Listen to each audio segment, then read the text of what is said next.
Good afternoon, everyone.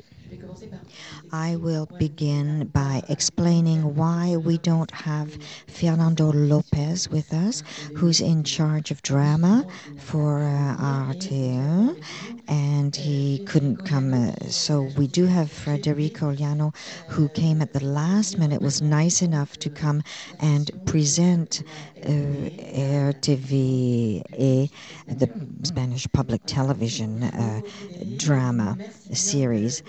So thank you so much for coming at the last minute. And I'm going to speak English because I'm more fluent in English, and I have all the information regarding the series in English and all the details. And I'm very sorry about Fernando. He's getting better, but maybe you know that he had to stay yesterday in Madrid for some doctors in a hospital, some check-ins. And then maybe we can start. First, I will inform you a little bit on which is the policy in my company, the Spanish Public Television TVE, which is the branch of the corporation RTV, including radio, television, and digital activities, webs, and so on. And second, we will focus on one of our series. We have just started to broadcast the third season. The name is Ministry of Time, and we will spend half the time showing some details and videos on this particular series. So if we can start with the first video to show something on the different series we are broadcasting on this year. So after these clips, you can see the value productions with the RTVE. Our friend Frederic will introduce better than I this firm. And you have seen different sequences from a number of dramas we have been broadcasting over the last years, and still the last couple of titles are still to go on air at the end of this year. First one you have seen, and I'm very sorry they were not subtitled, but I think you have understood the pictures. That is the most important in this short video. The first series was Cuéntame cómo pasó, Remember When? And it's been like our flagship. Just last month we ended the broadcast of the 18 series, which started 2001, and now we have produced and broadcast 329 episodes. And it's the story of a family living in Madrid, living in Spain, coming from different parts of the country. And in the family, you have the parents, and then the children, and the grandmother as well. And everyone addresses, the different targets, the different issues they are facing in their own lives. And they are living along the years, from the years of the dictatorship of General Franco in Spain to the transition to democracy, and then improving in economics, improving in social developments, and it's been all the time more than twice our average market share, always. And we are producing, for sure, next season to be broadcast next year, season number 19th. There were, you have seen as well, a number of series in costumes, in different centuries and so on. This is very useful for us. It works very well, when we address both on topics from the history or from the novels, from the literature that are very well known by the Spanish audience. And these areas like Isabel, the Queen Isabel, who when she was just a teenager, really, or a young girl in the 14th, 15th century. She became the Queen of Castile, and then she got married to the King of Aragon, and they made Spain like one country, you know. They defeat the last Moors in South Spain, in Granada, and they paid the trip to Colón to discover America. So it was a change from the Middle Age in very poverty country to develop to the And we see first there rank in are a the lot world. of historical series, a lot. This is a Muchas tradition. producciones históricas, There are ¿no? Es una many. tradición. There is a tradition, absolutely. We have Red Eagle, Águila Roja. We stayed with us for 8 seasons. Now it's finished, and we have more. And you have seen, you will see again in some minutes, Ministry of Time, which is a mix of costume and the past, the history, and real nowadays fantasy. Il y a aussi quelque chose dont nous devons parler, Frédéric. And also something that we need to talk about, Frederick, is Spain has the tradition of not offering American series or foreign series on prime time, you see, which is usually it's very late for us, prime time. In Spain, it's about 10:30 at night is prime time with us. And you do not present any American series. There's only Spanish series presented on prime time. It's happening as well in other countries, including France, maybe. But in Spain, even from the 80s and then in the 90s, started the commercial private channel, and it's been very rare to have American series on the main channels. Of course, you can find all the American series in the digital thematical channels with 1%, or nowadays in Movistar or Netflix, but not in the generalistic channels. And this point is very important because it has, supported that all the series, all the dramas in Spain always have been domestic dramas.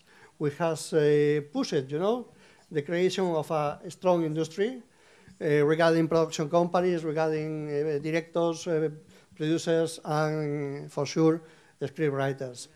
And I can show you here in this first slide that, of course, we deal with any kind of drama situation, but always, keeping both entertainment and human positive values and some educational as well items.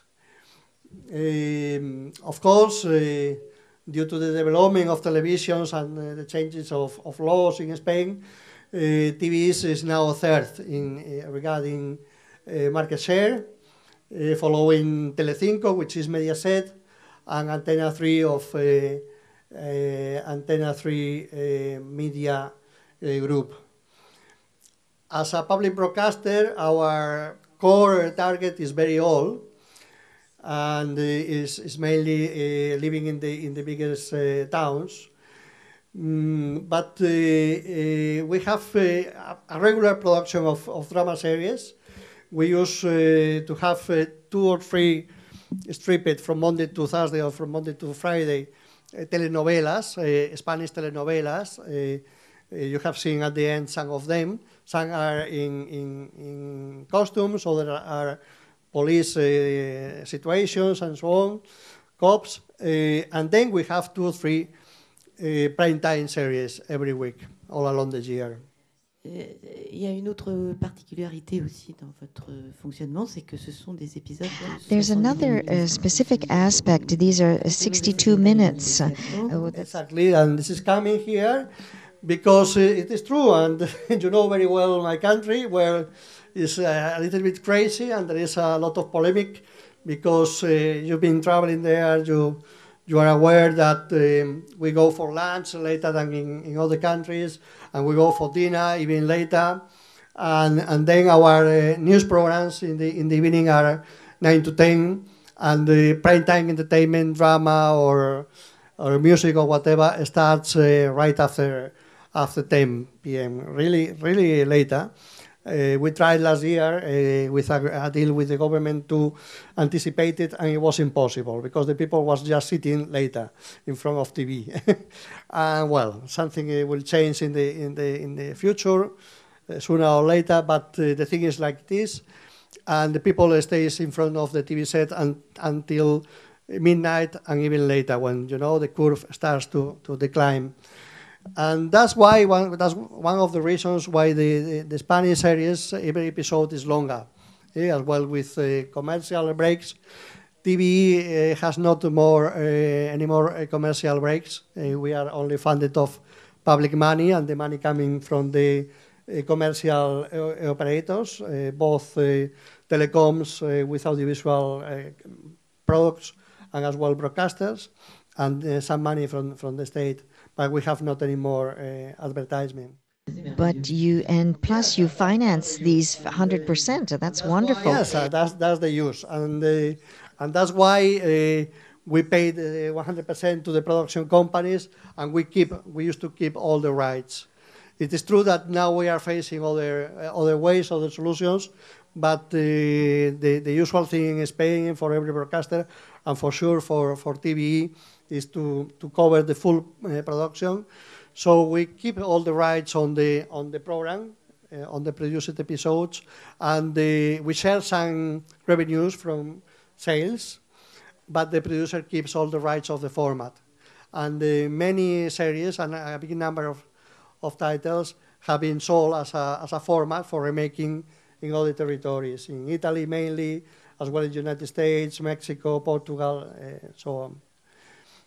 And well, I was just showing here some data on Cuéntame, which is lasting so long. And yeah, this is the point about this. Now we are starting, it's coming late, and you can have as well you, Charlene, some questions on the next future, because well, the landscape in Spain changed at early in the 90s when the commercial channels appeared in the landscape. And now it's changing again everywhere with the SVOD platforms, with Netflix, HBO, Amazon. We have Movistar in Spain, where we have as well our channels. And this is making, everything changing. And the young people are watching TV, but not in front of TV set. They are watching YouTube, and they are watching all the platforms, and they are watching on not only series and news and sports, but different kinds of content. And this is going to change very shortly all the production. ¿Crees que por eso van a pasar a un formato de 50 minutos, más bien? ¿Se dirigen a eso? Well, vous dirigez sur des 50 there minutes? is a revamped interest to discuss the chance of co-productions. We've been starting the meetings after summertime last year. And now there are news coming out in every territory. I just read last week, that France Television is dealing with RAI to find a line of co-productions in every genre, not only the drama, but as well documentary and so on. And then we are, we are exchanging all the information again and trying to find, common formats, and then for sure we will be flexible if we have to play in the international field in the next future, not only in our own country where we can do what we want. And yes, it's true. Well, I've been referring to these points along this short speech, and you've seen, and you will see later, that there are history series like Cuéntame cómo pasó, Remember When, Isabel, the Queen, Carlos, the Emperor, Carlos V of Germany and First of Spain, and then period series as well, which are more fantasy or more free creation, as Red Eagle with Pilar Nadal, a very good showrunner in Spain, Victor Ross, which was it's a novel, but one of the first, we can say, policemen in Spain, applying at the very beginning of the 20th century the police scientific methods to find who is the killer, who is the criminal. And we have, as well, hybrid formats, mixing history and And thrillers or comedy or whatever, we always mix things, you know. And regarding our investment, you have asked about our investment. The regular figures are this. Of course, this is different in any case, in every series. But for primetime series, we invest, of course, if you go on in costumes, it's more expensive that, you know, a nowadays thriller. And for the telenovelas is that are daily and they are used to one studio and some stereos maybe, but it's less, it's a shorter budget. For TV movies, yeah, we produce a number of TV movies a year as well, mainly based on literature or some well-known character or a character to be discovered due to human values or whatever in the history of our country. And the budget is higher for sure. And then besides all that, we have as well the production in feature films, which are we always did along the 60 years of history of TV, but it is regulated in some laws, and we have to devote 4% of our year turnout. And well, I've been referring to these points as well. And now we are starting to, I will tell you later, I mentioned Netflix. I know Netflix is on the air in every meeting, in every discussion. Well, we are testing a first experience with, I will go in details later, with Netflix, with the third season of Ministry of Time. I will tell you that we have raised the production budget for every episode. We are increasing some elements in the production, and Netflix is covering like half the budget. We are keeping all the rights in Spain, and Netflix is they are distributing and they are using all the other territories in the world. In all the world, yeah. In the world. That they work with 190 territories. Is that the first time you are working with that way? It's first time. It's first time, and we will see if we are doing similar in future cases, or besides that, there are coming up other solutions, even dealing with other Spanish or European broadcasters. We are working very much with the EBU, la Unión Europea de Radio Televisión, and we are checking all the solutions for this future that seems a science fiction future, but it's coming very quickly. And regarding I'm sorry, because some of the figures are very old now. For instance, we have the Netflix, the data is from October 2015, which is, you know, long time ago, and now it's like 6%. The penetration in Spain of SVOD at this moment is more than 13%. But this is more or less, you know, the picture of distribution of channels, platforms, and companies. We, RTV TV, are still in the country keeping around 16%, which, well, where the first journalistic channel is 10%. And the other groups are doing very much better, for sure. Thematical channels, there are many, as everywhere. So, which is happening everywhere, you know, is that the market is very fragmented. And when we were used to work that way, this VOD or OTT are coming and are changing everything again. So we are fighting and doing our best. Future, well, I told you. We are looking for new partners, not only to support by ourselves all the budgets, because we need to keep the quality of the products and the production levels, but due to the fragmentation, we are going to get less and less market share on our channels. I will tell you, for instance, later regarding Ministry of Time, that people are watching the series not only on air, online, you know, but there are other ways to watch the products. So the direct rating, it's about 2 million, you told me. Yeah, I will tell you for Cuéntame, for instance, are 3.5 million.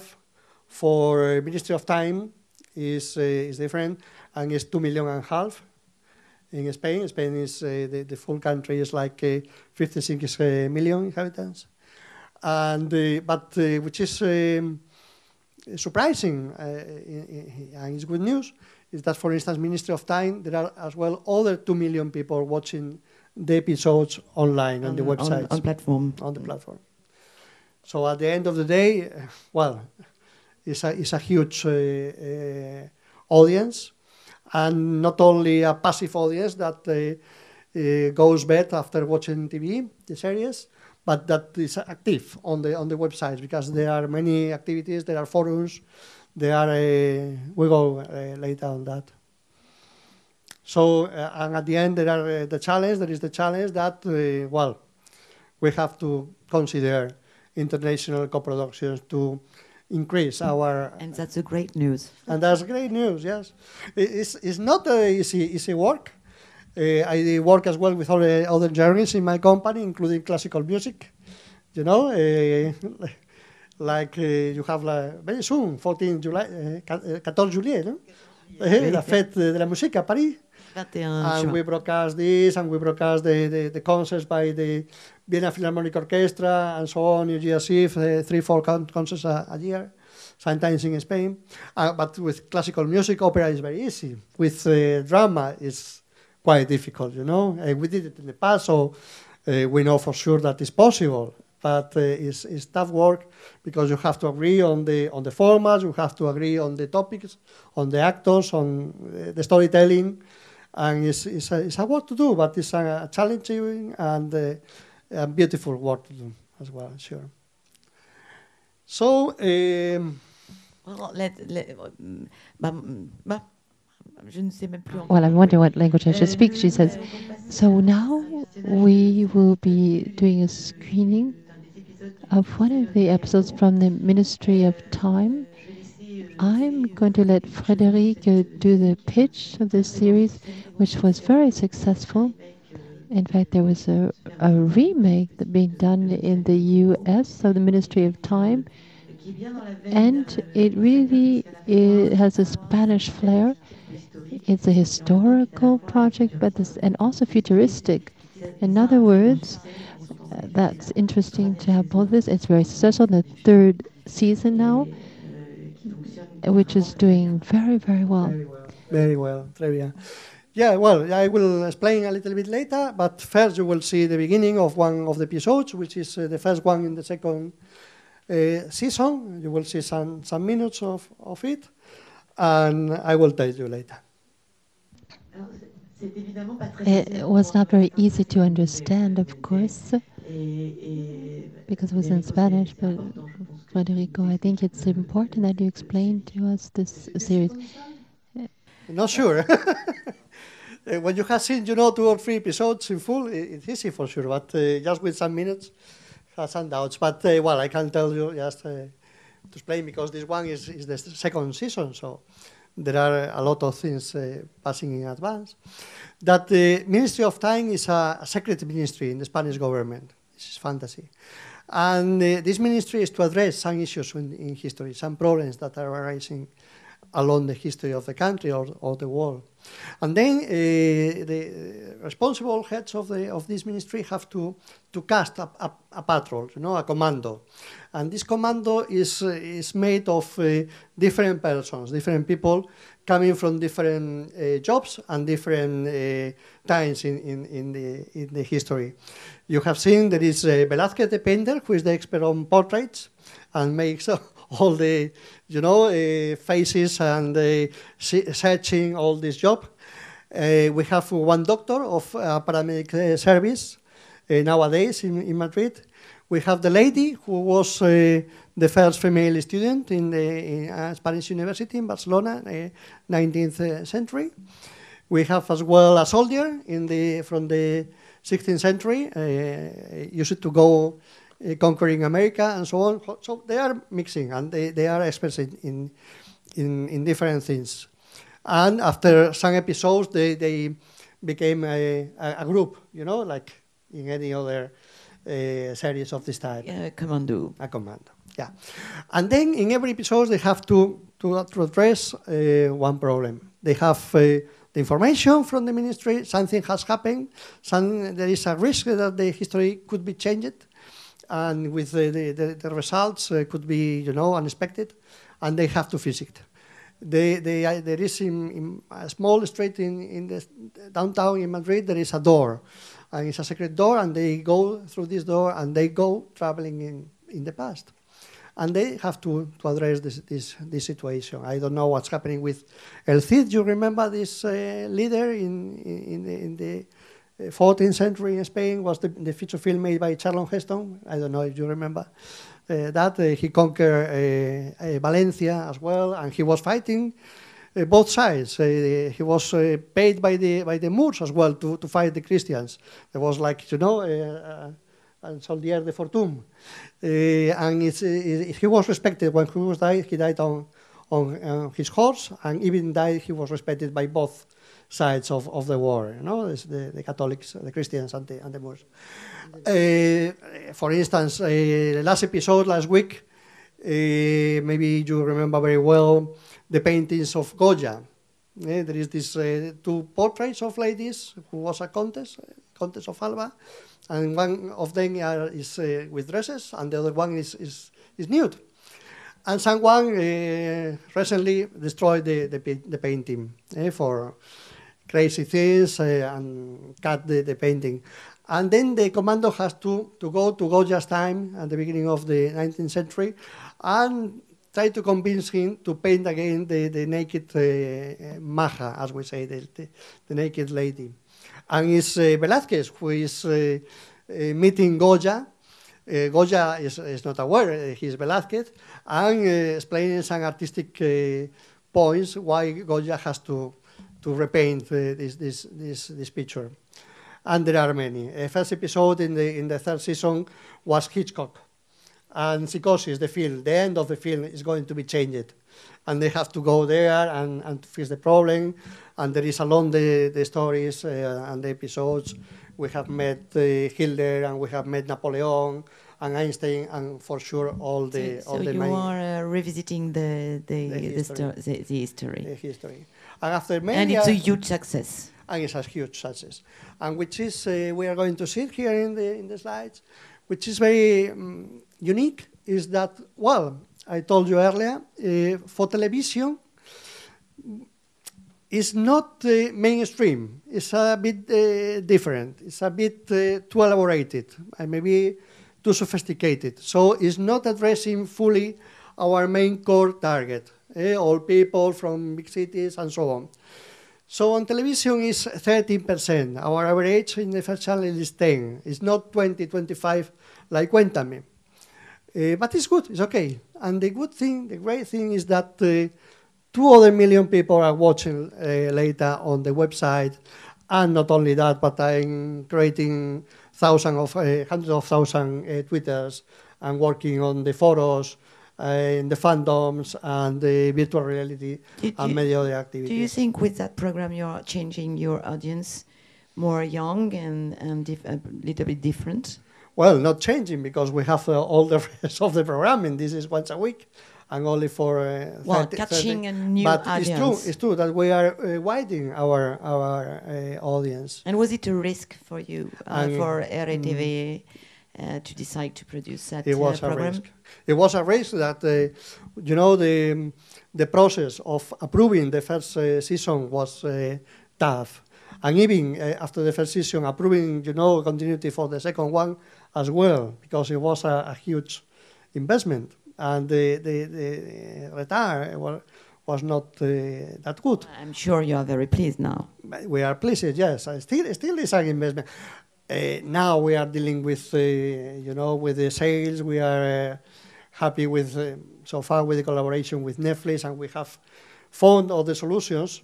But it is true that it's something different.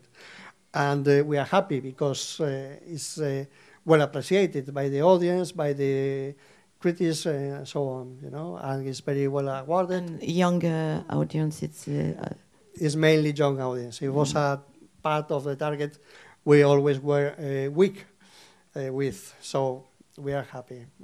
And you told me there is a remake. And you sold the remake. Yeah, well, the production you company. sold the format. Yeah, the production company at the end sold because Sony Pictures in the States were very interested, and at the end they made the deal, and they are producing right now for ABC in the States. So it's good. And the series itself is being sold to some territories. Well, I told you. You have seen, for instance, in the second sequences at the end, they were mentioning Terminator. So it's very like the young people speak. It's cross media. When they are speaking, they are mixing everything, their own experiences from the time they are coming from, the feature films, other programs in TV, or news, or the situation in the world, or sports, celebrities. So all this is all the time in the kitchen. It's in the paella, the paella, I can say.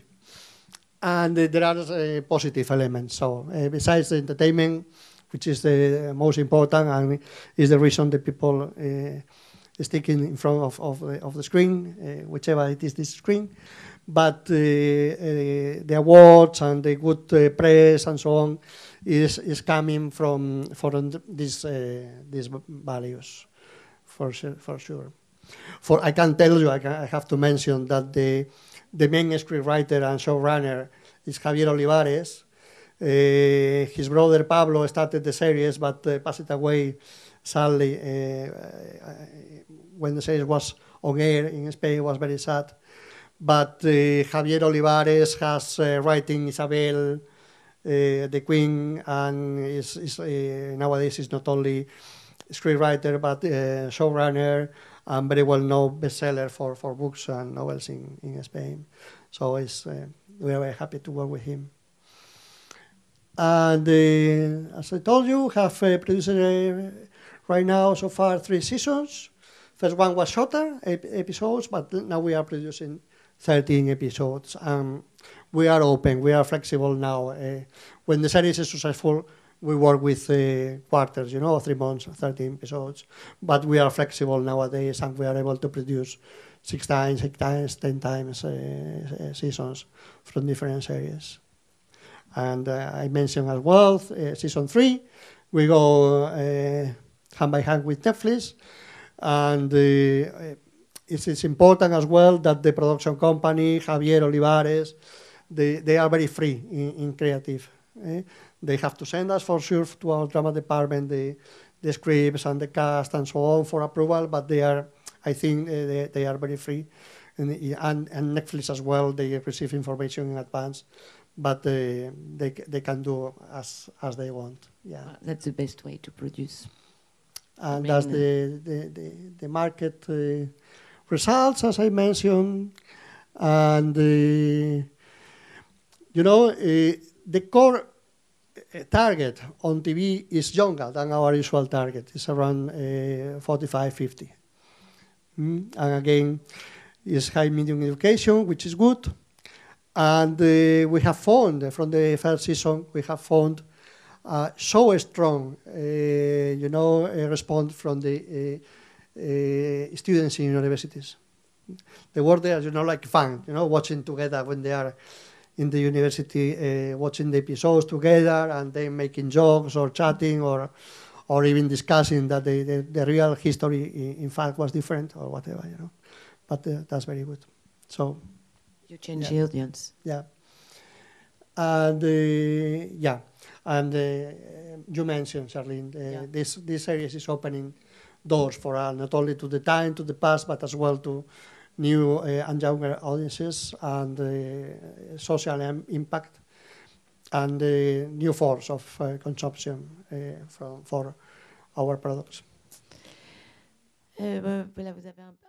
So you have had an overview of the Spanish public broadcasting, and also, as we saw, things are going very well, and of course they were quite bold, they've taken risks. Do you have any questions?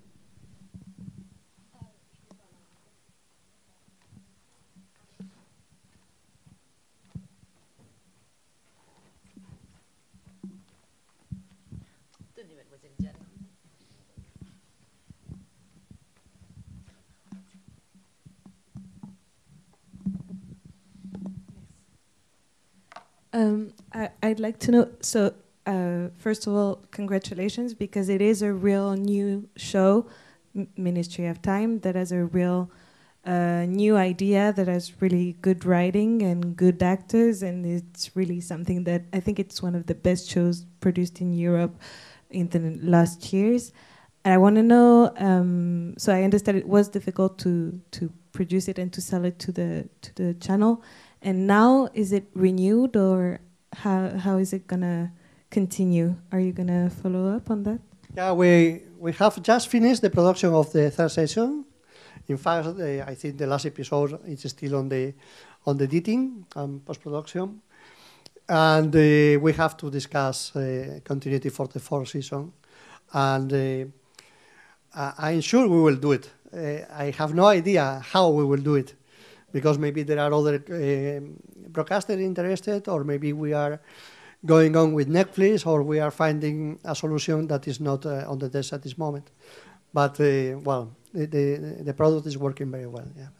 Good. And are you thus trying to produce more original ideas like this, like that stay away from traditional TV shows that we tend to see, unfortunately, and that really don't work anymore, but this kind of series, which is really new and tends to broaden the audience, as you said? Are you, opening to new projects in terms of drama? Yeah, thank you for the question, because we will love it. Of course, finding such good ideas is not that easy. The ideas have to come from the creators, from the writers, from the producers, and but the important thing is that we are open to this kind of different ideas.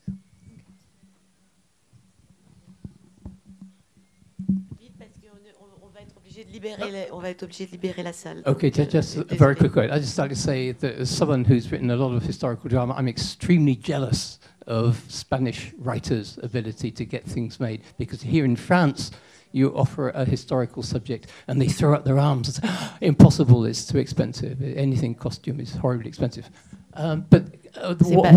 Pardon, c'est pas tout à fait vrai. Nous avons quand même quelques séries. This is not very true, because here we do, let's not always whip ourselves, because I'm working on something of a period film. Les séries que j'ai proposées qui n'a pas marché, c'était une histoire de alternative histories. Sorry, I'm going to switch to English now. Yeah, alternative histories. What would have happened if Henry IV had not been assassinated? And just listening to you, I had an idea which I offer you. What would have happened if the wind had been in a different direction and the Spanish Armada had won and conquered Britain? You can imagine a Catholic Britain. You can imagine Elizabeth somewhere in the hills leading the resistance. You can imagine Cervantes meeting Shakespeare and saying, look, you've got it all wrong. You've got to write it this way, not that way. You could make a whole series like Cervantes and Shakespeare are meeting in the episodes tomorrow. But, there's the Man in the High Castle is, what if Germany had conquered America? Occupy, the Norwegian series, what if the Russians had... You've got, with the Spain winning, the Spanish Armada, you've got rich material there if you want it. We all the time, I'm mainly and mostly on last months and days, here in Fontainebleau, for instance, this very morning and yesterday, we are meeting with the other European broadcasters in EBU or other meetings. And, we have to find out ways to collaboration. We have to find out financial solutions, solutions on the formats and so on. But at the end of the day, what we need is our ideas, our projects that are, containing all these values. So we are open to receive projects. This takes time, but mainly in drama, it takes some months and years, but we need projects, that's true. If I have just 1 minute, just a question about the partnership with Netflix. Did it make the third season any different? What does it bring to the channel to work with Netflix? Yeah, thank you as well. The most important is that we have been able to raise the production budget and production values. We work with more studios, with more different locations.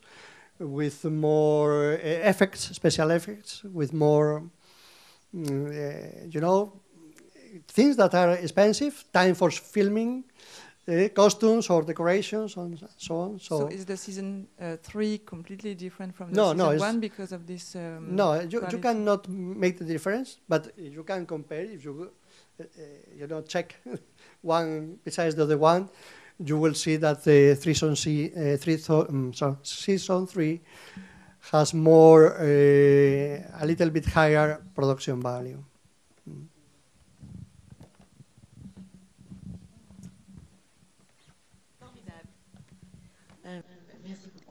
Thank you to all.